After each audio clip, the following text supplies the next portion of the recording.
Welcome to Chillin' 101. We hope this video helps. You begin by reducing variables. Plug in via Ethernet or USB tether, then open your router admin page.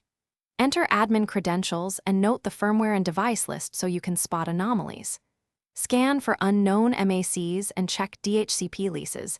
If you find unfamiliar devices, isolate them by changing SSID or restricting access. While you do this, download the latest firmware and a reputable network scanner. This prepares you to act fast and prevents monitored traffic from masking current settings. Once done updating firmware, you change the admin password and harden wireless settings so monitoring cannot reuse defaults. Move to WPA3 or WPA2 AES and create a long passphrase. You want entropy, not predictable words. Segment traffic by enabling a guest SSID or VLAN to limit exposure of critical devices. Enable DHCP reservations for known hardware. Make sure to disable WPS and remote admin because those are frequent monitoring backdoors.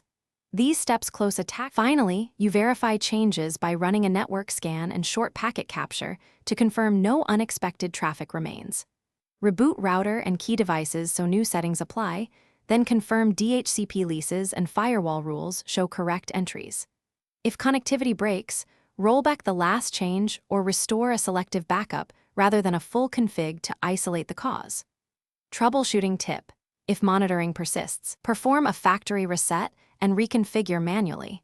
Do not import old configs that may reintroduce the issue.